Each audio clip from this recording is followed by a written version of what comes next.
우리가 관통하는 주요 주제들이 있어요. 성경의 창세기부터 계시록까지 일관적으로 흐르는 주제 중에 하나가 대표적으로 계약이라고 합니다. 계약. 언약이라고 하기도 하고요. 이 언약 사상, 즉 약속 사상이 성경의 창세기부터 계시록까지 쭉 이어지는 하나님의 변함없는 그 사상이 바로 계약, 즉 언약이라고 할 수 있어요. 우리 성경이 신약과 구약이라고 하는데 그 약이 바로 약속 약자를 써서요. 바로 맺을 약. 그래서 언약과 계약은 즉 이 창세기부터 계속되는 그리고 계시록까지 신약까지 이르러서 전체가 다 하나님의 언약이라고 할 수 있습니다. 그중에 오늘 본문은 대표적인 이스라엘 백성과 하나님과 언약 체결을 통해서 가장 명확하게 언약이 무엇인가를 보여주는 대표적인 말씀이 오늘 시내산 언약이라고 할 수 있어요. 모세와 이스라엘 백성을 대표하는 70명의 장로가 하나님과 언약을 맺는 장면이 오늘 본문의 24장 전체에 등장을 하고 있습니다. 그 가운데에 율법을 매개로 하여서 하나님은 이스라엘 백성과 언약식을 체결을 하고 있는 내용이 본문의 내용이에요. 이스라엘 백성들이 아까 성우들이 이야기했듯이 우리가 여호와의 율법을 지키겠습니다. 지키겠습니다. 반복적으로 나온 것처럼 이스라엘 백성들은 언약식을 통해서 하나님 앞에 맹세하는 장면이 본문에 등장을 해요. 우리가 그 율법을 어김없이 지키겠습니다라고 하나님께 언약을 하고요. 하나님은 최선을 다하여서 이 율법을 지킬 것을 우리 이스라엘 백성들에게 요구하시는 장면이 본문의 내용이라고 할까요? 우리 다시 7절 말씀 한번 볼까요? 7절 같이 7절 한번 읽겠습니다. 시작.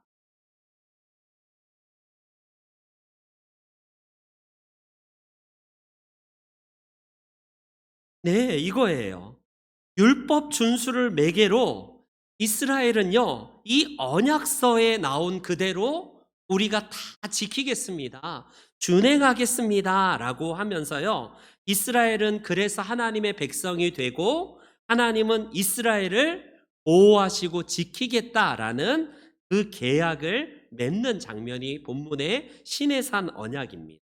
여러분, 계약 의식에서 이 언약 의식에서 굉장히 중요한 의식이 몇 가지 있는데 본문에는 피의 언약식을 맺고 있어요. 피의 언약. 여러분, 지금 만약에 이런 의식을 행한다면 샤머니즘이나 무당 의식이나 아니면 굉장히 원시적인 그런 언약 체결식 같아서 보기에도 깜짝 놀랄 만한 그런 피의 언약식입니다. 짐승의 피를 여러분 잡아서요, 결국에는 제단에 뿌리고 나머지 피는 그런 백성들에게 뿌리는 내용이에요. 생각만 해도 좀 오싹하지 않습니까? 예를 들어서 헤비메탈 그룹이 막 공연할 때에 그 광기 어린 그런 공연들을 한다고 하지 않습니까? 닭을 잡아다가 생닭을 잡아다가 막 이렇게 막 공연 관람하는 이 관중들에게 확 뿌리기도 하고 막 그런 의식이 있지 않습니까? 집단 체면하는 체면식을 하는 그런 의식처럼 오늘 본문의 이 피의 언약식이 우리에게는 굉장히 충격적인 내용이에요. 그런데 8절 하반절에 한번 보세요. 8절 하반절에 이런 말씀을 합니다. 이는 여호와께서 이 모든 말씀에 대하여 너희와 세운 언약의 피다라고 말씀합니다. 언약의 피. 그럼 피는 전통적으로 뭘 상징할까요? 피는 피. 피 하면 뭘 상징할까요? 생명을 상징하죠. 예, 잘 말씀하셨어요. 창세기에서 말씀하셨듯이 피는 곧 생명과 직결되는 거예요. 피가 그 사람뿐만 아니라 그 짐승의 생명과 직결되기 때문에 굉장히 중요한 건데, 쉽게 말하면 피의 의식을 행하는 것은 곧 생명을 걸고 목숨을 걸고 제가 이 약속을 지키겠습니다. 이 언약을 지키겠습니다라는 이게 결단이에요. 여러분, 이는 인간이 하나님과 생명, 목숨을 걸고 지키는 굉장히 중요한 율법이고 계약임을 말씀하는 내용입니다. 성경의 핵심 사상이 그래서 언약 사상, 계약 사상이 된 이유는요. 하나님께서 이 언약을 지키시기 위해서 인간에게만 요구하신 게 아니라 하나님은 당신의 생명을 담보하셔서 끝까지 그 열심과 그 은혜를 우리들에게 지키기 위해서 하나님께서 이 언약식을 체결하신다라는 사실이에요. 이 언약은요, 첫 번째로 피의 언약이라고 했기 때문에 하나님은 이스라엘 백성, 지금으로부터 모세 시대의 그 율법 시대의 이스라엘 백성들뿐만 아니라 우리와 전 세계의 사람들과 함께 이 언약을 통해서 피의 언약, 생명의 언약을 우리 인간과 맺으시고 계시다라는 사실입니다. 그런데 참 특이한 게 오늘 본문에서는 이 언약식, 굉장히 엄숙한 언약식을 치른 이후에 굉장히 또 특이한 장면이 등장을 하는데 11절 말씀 한번 11절. 11절 보니까 하나님 앞에서 뭐라고 하냐면요. 하나님을 뵙고 먹고 마셨더라. 이렇게 말씀하고 있어요. 출애굽기 11장에는 언약식을 다 끝난 다음에 이스라엘 백성들이 하나님을 배운 다음에 그 앞에서 일종의 식사를 하고 있는 장면을 또 그리고 있습니다. 여러분, 하나님 앞에 먹고 마셨다는 게 불경한 게 아니라 얼마나 거룩한 의식인가를 성경은 말씀을 하고 계세요. 음식을 같이 먹는다는 것은 단순하게 배고프니까 한 끼 때운다, 그 정도가 아니라 이제는 하나의 식구가 되었다. 하나님과 함께 우리는 언약의 약속을 통하여서 함께 밥 먹는 깊은 관계까지 지속이 된 그런 관계로 맺었다라는 일종의 밥상 공동체로서 언약을 맺은 겁니다. 여러분, 이게 오늘날에는 어디까지 이어지죠? 우리가 성찬식을 통해서 우리는 언약을 통해 우리 예수 그리스도의 살과 피를 나누는 그 식탁 공동체의 그 기쁨을 나눠요. 우리가 한 가지 전통적으로 놓치는 게 뭐냐면 성찬식이 뭐냐면 단지 예수 그리스도의 십자가의 희생만 의미하지 않아요. 앞으로 우리가 영원한 하나님 나라에서의 만찬이 있을 것에 대한 그 식탁의 초대이기 때문에 계약식으로서 언약식으로서 성찬식은 바로 구약의 이스라엘 백성들이 하나님 앞에서 먹고 마신 것처럼 그게 오늘날의 신약 시대를 살아가고 있는 저와 여러분들이 함께 그리스도 안에서 한 몸이 되었고 하나의 식구가 되었음을 상징적으로 보여주는 표적인 그런 행위라고 할 수 있습니다. 그래서 지금 모세와 이스라엘 백성들이 하나님 앞에 나누었던 이 언약 체결식은요, 가장 본질적인 형태인데 이 형태가 조금 더 거슬러 올라가면 몇몇 우리 하나님의 사람과 함께 하나님은 언약을 맺습니다. 우리가 잘 아는, 여러분, 가장 먼저 맺은 언약은 우리가 잘 아는 가장 최초의 사람 아담과 하와와 언약을 맺지 않나요? 그 언약의 대표적인 건 뭐냐면 행위 언약입니다. 이것을 먹는 날에는 반드시 죽는다. 그것에 대한 행위 언약을 통하여서 하나님께서 인간과 이 언약을 맺는데 인간이 일방적으로 그걸 파기해버렸어요. 깨버린 거예요. 그래서 인간으로서는 도무지 지켜야 되지만 지키지 않아서 형벌을 통해서 받을 우리가 그 부끄러움을 따시기 위해서 우리가 그게 짐승이 이제 희생을 당해서 부끄러운 곳을 가려주지 않습니다. 여러분, 인간이 만든 나뭇잎사귀, 그거는 그냥 한시적으로 해지면 다시 또 입어야 되는데 동물의 피를 희생함을 통해서 하나님께서 부끄러운 것을 가려주시고 우리들에게 영원한 언약을 맺음을 통해서 우리 하나님께서 아담과의 언약을 맺으십니다. 그 이후에 잘 알듯이 노아와 언약을 맺으시고 또 우리가 잘 아는 아브람과 언약을 맺는 장면을 우리는 성경에서 볼 수 있습니다. 우리 아브람과 언약을 맺었던 창세기 15장 말씀을 한번 볼게요. 보자. 우리 앞에 화면을 보시면서 한번 읽어보겠습니다. 시작. 네, 거기까지요. 하나님께서는 그 각 시대 사람들마다 중요 인물들과 언약을 통해서 계속해서 맺습니다. 그리고 오늘 본문에도 짐승의 피를 흘리는 장면이 나오는데 이 아브라함과 언약을 맺을 때도 짐승과 새들의 배를 갈라서요. 그 가운데에 지나가는 의식을 하나님께서 아브라함과 맺습니다. 그래서 이 아브라함과 언약을 맺으면서 여러분 상반간에 어떤 일정한 조건을 거는 약속을 하게 되는데 여러분 여기서 계약, 이 언약이 히브리어로 어떤 단어를 쓰냐면 베리트라는 써요. 베리트. 이 베릿이라는 이 히브리어가 계약, 언약인데 놀랍게도 여러분 히브리어에서 계약을 맺는다라는 이 말을 쓰지 않고 계약을 자른다 이런 말을 써요. 희한하죠?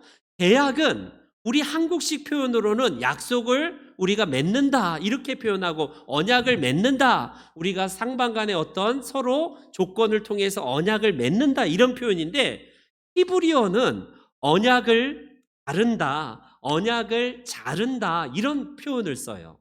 이게 어디서 왔냐면 바로 짐승의 배를 갈라서 그 짐승의 가운데로 지나가서 그만큼 이 약속을 어기면 저 짐승이 피를 흘리는 것처럼 굉장히 엄중한 의식이기 때문에 계약을 자른다라는 이런 단어를 쓰는 겁니다.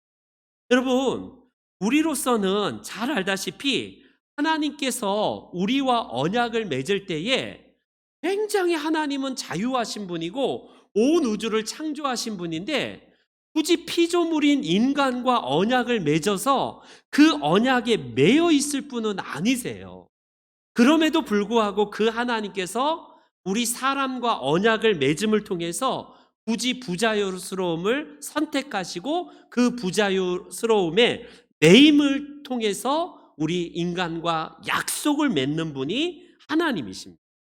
인간으로서는 당연히 하나님이기 때문에 피조물인 인간은 행할 수밖에 없는 구조이고 우리로서는 무한대의 자유의가 있지만 그 하나님과 언약을 맺을 때는 정말 엄중한 맹세를 통해서 하나님께 약속을 합니다. 근데 하나님은 약속에 매이실 필요가 없으신 분인데 그 하나님께서 인간과의 약속, 언약을 맺으시면서 우리 인간의 예속이 되고 인간과의 언약을 통해서 부자유로움을 선택하신 분 하나님이세요. 그래서 하나님께서 모세를 처음 만났을 때에 뭐라고 말씀하시냐면 하나님 당신을 소개할 때에 나는 아브라함의 하나님, 이삭의 하나님, 야곱의 하나님이라고 소개합니다. 이게 무슨 말이냐면 그들이 뭐 대단한 하나님이다. 그들 뭐 아브라함이 대단하고 이삭이 대단해서가 아니라 그들과 더불어서 언약을 맺은 하나님이다라는 언약을 강조하는 말이라고 할 수 있습니다. 여러분 또 우리가 중요한 언약을 볼 수 있는데 잘 알듯이 다윗과 언약을 맺습니다. 다윗은 하나님께 은혜를 받아서 성전을 짓기를 열망하고 그렇게 하나님 앞에 기도했는데 하나님께서 다윗을 축복하면서 그 성전은 짓지 못하게 하지만 뭐라고 다윗에게 언약을 맺냐면 사무엘하에 이런 말씀이 있어요. 한번 우리 읽어보겠습니다. 이 약속의 말씀으로 다윗과 언약을 맺는데 함께요. 시작.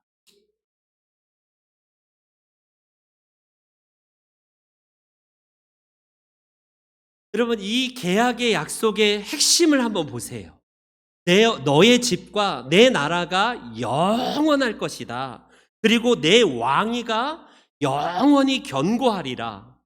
이거는 마치 다윗 한 사람을 굉장히 오랜 세월 동안 장기 집권하는 그런 약속의 말씀처럼 비춰지지만, 아시다시피 이제 언약이 어디로 흘러가는지 이제 보이죠. 다윗의 후손으로 오실 예수 그리스도, 그의 나라의 언약으로 이어지는 그 축복의 말씀이에요. 이 말씀이 단순히 다윗과 다윗의 후손이 그냥 계속해서 왕가가 이어지는 그 축복만이 아니라, 다윗의 후손으로 오실 메시아, 바로 예수 그리스도에 대한 영원한 핵심과 그 은혜를 하나님께서 다윗을 통하여서 우리 모든 이에게 약속하신, 언약하신 바로 언약이라고 할 수 있습니다. 이 언약이 여러분 우리들에게는 무조건적인 계약이기 때문에, 인간으로서는 파기한 것들을 하나님은 계속해서 언약에 신실하셔서 그 언약을 지키고 계세요.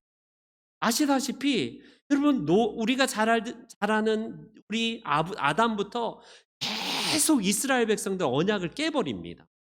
이스라엘 백성들과 오늘 언약을 맺었던 24장의 이 내용도 여러분 잠시 후에 어떤 일이 이제 발생하는지 보잖아요. 시내산에서 언약을 맺고 있는데 내려왔던 이스라엘들이 개판을 치거든요. 여러분 잠깐 모세가 안 보이니까 기다려야 되는데, 하나님의 현현이 없다는 이유로 이집트에서 행했던 온갖 우상 숭배를 그대로 이제 재현해 내면서 그 금송아지를 만드는 의식을 범하지 않습니다. 계속된 인간과의 언약을 인간은 계속 파기해 버려요. 피로 맺은 언약임에도 불구하고 그때뿐입니다. 우리가 지키겠습니다, 지키겠습니다 하면서 인간은 계속 파기해요. 그런데 하나님은 그 언약을 지키기 위해서 계속 예수 그리스도까지 이제 약속을 통해서 언약에 신실하게 약속. 예레미야 시대는 어떤 시대인가요? 이제 시간이 흘러서 다윗 왕국에서 예레미야 선지자 시대는 이스라엘이 멸망의 초읽기를 들어갔고 실제적으로 이스라엘이 멸망해 버렸어요. 예레미야 선지자가 얼마나 눈물의 선지자인지, 조국이 멸망한 그 모습에 탄식하는데 하나님은 그때도 언약에 신실하셔서 이 말씀을 하고 계십니다. 이스라엘과 이 약속의 말씀을 지키는데 예레미야 31장 31절 말씀을 볼게요. 31장 31절만 볼게요. 여호와의 말씀이니라. 보라, 날이 이르리니 내가 이스라엘 집과 유다 집에 새 언약을 맺으리라 라고 하시면서, 일방적으로 인간이 파기해버린, 그래서 혹독한 대가를 치르고 바벨론의 포로로 잡혀간 이스라엘 백성들과 또 한 번 언약을 맺으십니다. 그런데 보통 언약이 아니라 새로운 언약, 신언약을 맺으시겠다라고 말씀을 하고 계세요. 그래서 이 약속을 맺으신 이유가 32절에 나오거든요. 바로 그 뒷절에 나오는데, 다시 한번 32절 다 같이 32절 읽습니다. 시작.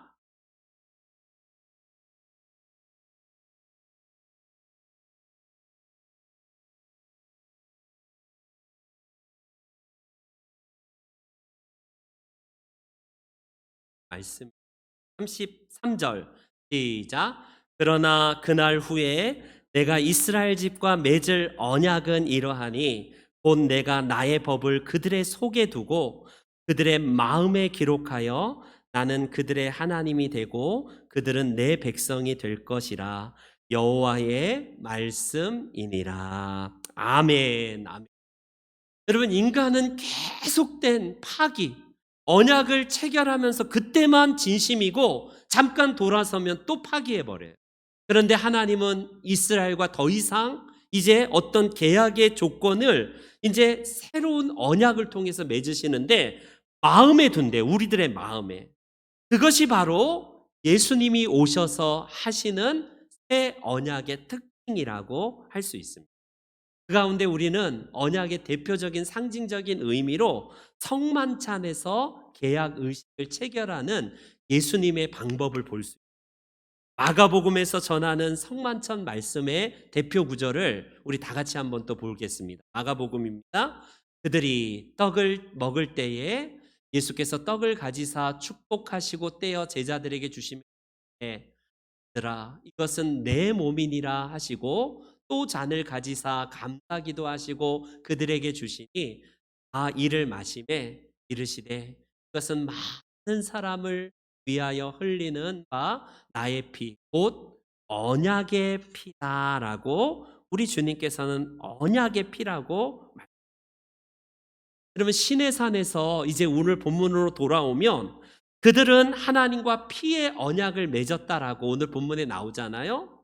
그런데 이 피의 언약과 예수님께서 제자들과 그 마지막 만찬의 자리에서 피의 언약식과 비슷한 포도주를 마시는 장면이 등장하는 것과 굉장히 유사한 장면입니다.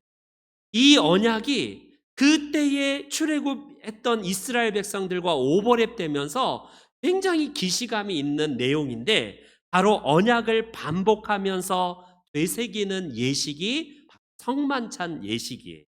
이 계약을 통해서 다시 한번 하나님의 백성들이 우리 하나님과의 백성의 의식이 해결을 통해서 하나님은 이 성만찬에 참여한 모든 하나님의 백성들이 하나님의 백성으로 이제 되었다는 것과 우리를 지키시겠다는 하나님의 계약, 그 계약을 다시 한번 살리는 게 성만찬입니다. 우리 하나님은 바로 그래서 계약의 하나님, 언약의 하나님. 우리는 매일 언약에 신실하고자 몸부림치지만 언제 그랬냐는 듯 늘 까먹고 파기해버리고 하나님 앞에 급할 때는 하나님 하다가 또 급하지 않으면 내 배가 배부르면요 언제 그랬냐든지 언약을 파기해버리는 못된 습성이 우리 안에 있어요. 이스라엘 백성들, 이 출애굽한 이스라엘 백성들뿐만 아니라 출애굽한 이스라엘 백성들의 모습은 곧 우리들의 상징적인 모습이라고 할 수 있습니다. 말씀드렸지만 하나님은 부자연스러운 분이 아니에요. 굳이 언약을 통해서 매여 있을 필요가 없으신데 사랑의 하나님으로서 우리 인간을 너무 사랑하셔서 부자유스러움을 선택하시고 그 자녀되는 하나님의 백성들을 위해서 기꺼이 당신의 모든 것을 다 희생하시고 다 체결함을 통하여서 우리 자녀들에게 매이시는 분이 하나님이시라.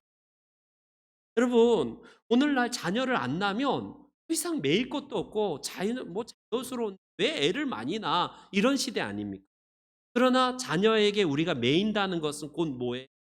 우리의 정말 귀한 자녀를 내 생명처럼 아끼고 사랑한다는 의미 아니겠어요? 그 하나님이 바로 그거예요. 우리와 언약을 맺으면서 우리 하나님은 일방적으로 니들 지키는지 안 지키는지 내가 지켜볼 거야. 안 지키면 니들 다 지옥. 하나님은 이러신 분이 아니라 언약을 파기한 인간의 끊임없는 반역에도 불구하고 하나님은 언약에 계속 사랑하는 마음, 그 자녀되는 우리를 위해서 계속 그 부자유스러움을 선택하시고 우리를 위해서 희생하시는 분이 바로 우리가 믿는 하나님이십니다. 여러분, 이런 사랑의 하나님이 누가 있을까요? 세상에 있는 모든 종교의 신들을 한번 보세요. 여러분, 엄격한 도덕률에 따라서 굉장히 살벌한 도덕률만 남아 있습니다. 우리가 잘 아는 여러분 그 이슬람의 코란경에 나오는 그 신을 보세요. 그 엄청난 그 신은요 그냥 지키지 못하면 단칼에 잘라버려요. 그러니 얼마나 무서운 신입니까? 그러나 우리 하나님은 계속해서 그 자녀를 위해서 희생하시고 자녀를 위해서 언약을 맺기 위해서 몸소 불편함을 감수하시면서 계속해서 우리 인간을 사랑하시고 지키시는 하나님이시다라는 사실이에요. 우리 하나님은 우리를 창조한 다음에 뒷짐지고 있고 저 멀리 초월해서 그냥 나중에 니들 잘 있어 하고 떠나가신 분이 아니라 계속 끊임없이 우리와 관계하시는 하나님이십니다. 이스라엘 백성들이 어긋난 이 길로 갈 때마다 하나님은 그냥 두지 않으세요. 왜?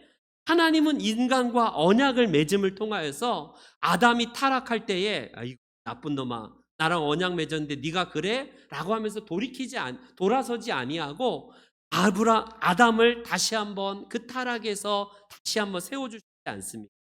노아 시대에 세상이 엉망이 되었을 때도, 아브라함이 무기력한 인생을 살아갈 때에도, 여러분 다윗도 그 언약에 신실해야 되지만 늘 넘어지는 약한 모습을 보였을 때에도, 이 본문의 이스라엘 백성들도 그 약속을 지키지 못했을 때에도 하나님은 끊임없이 인간에게 그러면 안 된다, 우리를 책찍질하시면서 우리를 다그치시면서 말씀을 통해서 역사하시는 분이 우리 하나님이세요. 그렇기 때문에 오늘 우리 하나님을 언약의 하나님이라고 하는 이유는 바로 그 하나님께서 우리를 사랑하시기 때문에 그렇습니다. 우리가 세상에서 왜 희망의 끈을 놓지 않을까? 왜 세상은 전혀 변함이 없는 것처럼 보이고 이 세상은 악함이 계속 득세하는 세상처럼 보이지만 희망의 눈으로 세상을 보는 이유가 뭐예요? 그 하나님의 사랑이 결국에는 모든 것을 완성하시고 이긴다라는 그것이 우리 가운데 있지 않기 때문에 그렇습니다. 그래서 하나님은 이 세상을 창조하시고 우리와 언약을 맺으신 다음에 가만히 두시는 게 아니라 그 하나님은 끝까지 성실하셔서 언약을 지키시기 위해서 지금도 일하세요. 하나님은 지금도 우리를 위해서 정말 그 열심을 다하여서 하나님께서는 열심히 특심으로 우리와 이 구원을 이루어서 몸부림치시는 분이 우리 하나님이십니다. 이사야 선지자의 고백을 한번 보세요. 이사야 선지자가 이렇게 고백을 합니다. 만군의 여호와의 열심이 이를 이루시리라. 마지막 절 보세요. 여러분 하나님의 열심은 우리를 창조하시고 언약을 맺을 때만이 아니라 그 언약에 신실하지 못한 우리 인간을 향해서 그것을 끝까지 보존하시고 지키시기 위해서 만군의 하나님은 지금도 열심히 계속 그것을 이루시기 위해서 몸부림치신다는 거예요. 예레미야 선지자는 이렇게 고백합니다. 예레미야 선지자의 고백을 보세요. 같이 한번 읽습니다. 시작.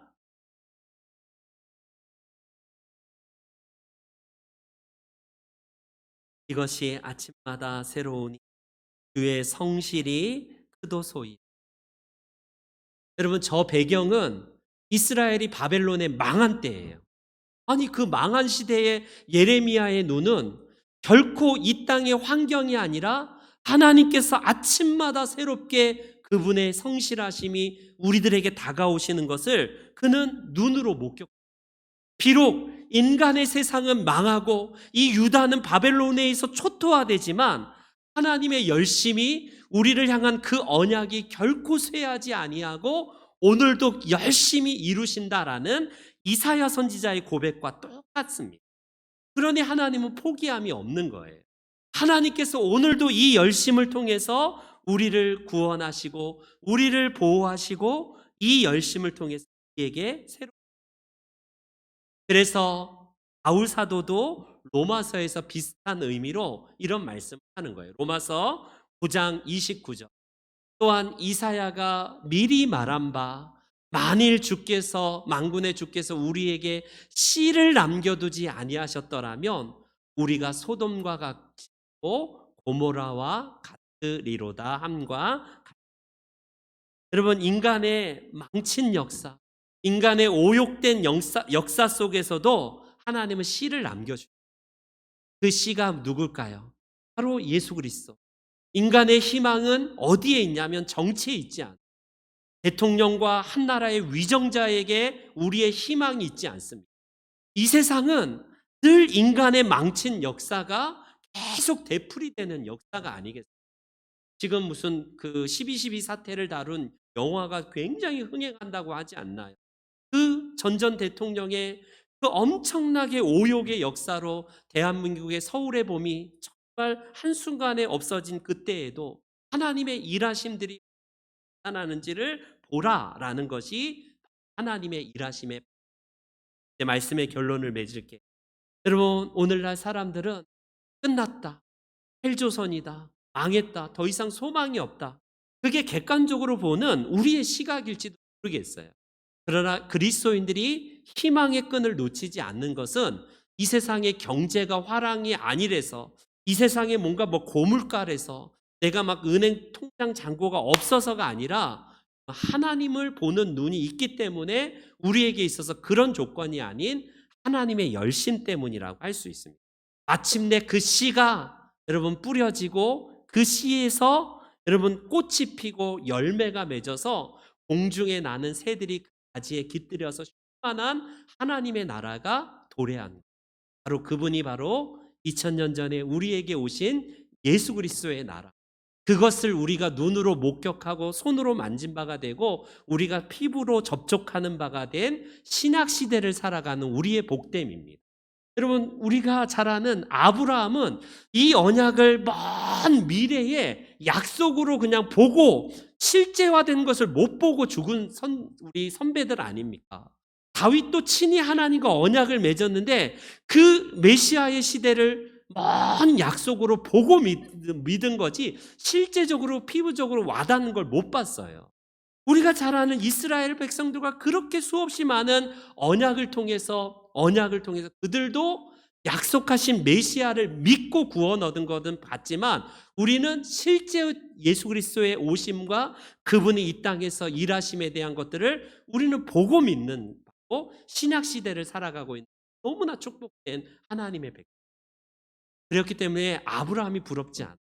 그렇기 때문에 아담이 부럽지 않고 다윗이 부럽지 않는 이유는 우리와 같이 미미하고 세상에서 존재도 없는 우리에게 하나님은 오늘도 언약을 통해서 나와 언약을 통해서는 너무나 좋으신 분이기 때문에 여러분들이 이제 밥상 공동체라는 의미 한찬을 통해서 우리는 친히 경험을 해. 교회 안에서도 우리가 식탁의 교제를 나눈다는 것은 점심시간에 그냥 단순하게 밥 한 끼 때운다 그런 개념이 아니라 한솥밥을 먹는 사람으로서 지체가 되어 이제 우리가 하나님 나라에서 만찬을 먹는 자녀가 되었다는 의미입니다. 여러분 이스라엘 백성들과 새 언약을 맺은 예레미야서 다시 한번 볼게요. 예레미야서 31장 33절 다시 한번 반복해서 한번 읽어보겠습니다. 다시요. 시작. 언약은 곧 내가 나의 법을 그들의 속에 두며 그들의 마음에 기록하여 나는 그들의 하나님이 되고 그들은 내 백성이 될 것이라. 여호와의 말씀이니라. 예. 이제 모세와 같이 돌판에다가 기록해서 우리에게 주신 것도 아니에요. 그 하나님은 돌판도 아닌 우리들의 신비에 새겨서 마음에 새겨 주셨다라고 말씀하십니다. 전에는 마지못해서 율법 때문에 무서워서 지켰다면 이제는 자발적으로 사랑하는 마음으로 우리가 주의를 지키는 이유도 천국 가기 위해서가 아니라 천국 백성 삼으신 은혜에 감사하여서 우리가 주의를 지키는 거고 하나님 사랑하여서 지키는 것이지 뭔가 안 하면 지옥 갈 것 같고 두려운 마음 때문에 우리가 언약을 지키는 게 아니.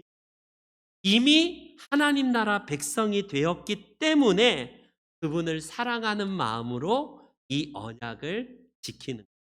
저와 여러분들이 성령을 주신 이유는 이 마음판에 이 하나님의 말씀을 주셨기 때문에 하나님의 말씀을 자발적으로 순종하도록 지키기 위해서라고 마지막으로 고린도후서 말씀을 읽고 마칠 같이 이 말씀에 따라서 우리의 신비에 새겨주신 하나님의 말씀 시작. 너희는 우리로 말미암아 나타난 그리스도의 편지니 이는 먹으로 쓴 것이 아니요 오직 살아계신 하나님의 영으로 쓴 것이며 또 돌판에 쓴 것이 아니요 오직 육의 마음판에 쓴 것이. 아멘. 여러분들 한 사람 한 사람이 돌판에 새겨진 것이 아니라 우리의 마음의 심기에 새겨준 하나님의 편지래요. 편지. 이 편지로 세상에 나아가 그리스도께서 내게 행하신 일들을 편지로 그런 아름다운 향과 편지지가 되는 이 하나님의 사랑과 이 하나님의 거룩한 언약 백성으로서 하나님께서 언약 주님 오실 때까지 신실하게 지키시는 저와 여러분들의 삶이 될 주님의 이름으로 축복합니다. 아멘.